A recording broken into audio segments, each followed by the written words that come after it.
होळी रे होळी पुरणाची पोळी. आता नावातच जेव्हा पुरणपोळी येते तर होळीला पुरणपोळी करणं किती महत्त्वाचं आहे हे काय तुम्हाला वेगळं सांगायची गरजच नाही.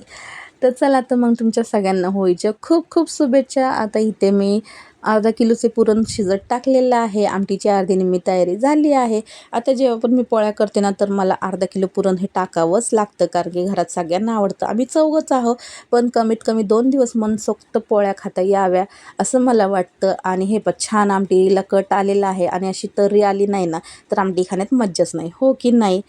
तर इथे बघा मस्त असं पुरण शिजत आलेलं आहे आणि वाजले आहे संध्याकाळचे 4:45. अर्धा निम्मा स्वयंपाक झालेला आहे. आमटी भात झालेला आहे आणि पीठही मी मळून ठेवले, कारण की मी फक्त निवदपुरतं पोळ्या करणार आहे आणि संध्याकाळी पूजा करून आल्यानंतर गरमागरम जेवायला पोळी घेणार आहे. भजीची अर्धी तयारी झाली आहे, फक्त त्याच्यात पाणी मीठ सोडा ॲड करणं बाकी आहे.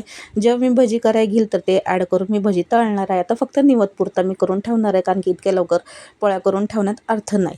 हे छानपैकी ताट सजवून घेतलेलं आहे. आमच्याकडे ही पद्धत आहे. या सगळ्या गोष्टी पूजेच्या दहनमध्ये जातं होळीच्या.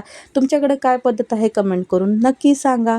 तर सिया गेली क्लासला, म्हणलं चला तोपर्यंत ती येऊसपर्यंत तुम्हाला रांगोळी दाखवते. आता मोठमोठ्या रांगोळी काढणारी मी आता अशा छोट्या छोट्या रांगोळी काढायला लागले, कारण की इथे मुले खेळतात आणि ते रांगोळी मोडतात. ही पण अर्धी मोडून ठेवली, म्हणून मला छोटीच काढलेली बरी.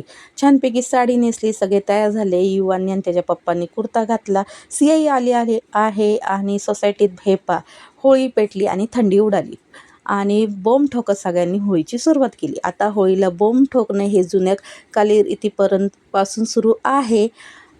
तर ही परंपरा आमच्या सोसायटीत एकदम चोखपणे जपली जाते. आता जोडीने सगळं आम्ही पूजा करून घेतली.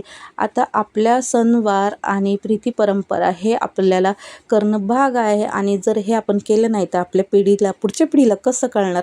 म्हणून मी दरवर्षी प्रत्येक सणाला मुलांना प्रत्येक सणाचं महत्त्व पटवून देत असते आणि त्यांची पूजा विधी कशी करायची आहे तेही दाखवत असते. म्हणून मी त्यांना पुढं उभं करते, त्यांनाही त्या प्रकारे पूजा करायला लावते, पाया पडायला लावते. आता इथे आमच्या दोघांची पूजा झाल्यानंतर युवांलाही पूजा करायला लावले, पाया पडायला लावले. त्यानंतर सियानेही केलं. आता सिया व्हिडिओमध्ये नाही, कारण की सिया व्हिडिओ काढत आहे. छानपैकी प्रदक्षिणा घातली आणि जोडीने फोटो सेक्शन झाला. आता दरवर्षी आम्ही जातो घरी सासरी होळीला, पण मुलांची एक्झाम सुरू असल्यामुळे 3 वर्षापासून आम्हाला काही जाणं जमत नाही. हरकत नाही, सोसायटी छान होळी साजरी केली जाते. आता इथं बारी आहे हळदीकुंकवाची. आता जेवढ्या जणी आहे सगळ्यांचा हळदीकुंकू चालू आहे, फोटो सेक्शन चालू आहे. या प्रकारे होळी साजरी झाली. हे माझा कपडा पूर्ण हळदीकुंकूनी कसं भरलेलं आहे. आता भजी झाली, मस्त गरमागरम पोळ्या करून घेतल्या. आता बारी जेवायची, या जेवायला.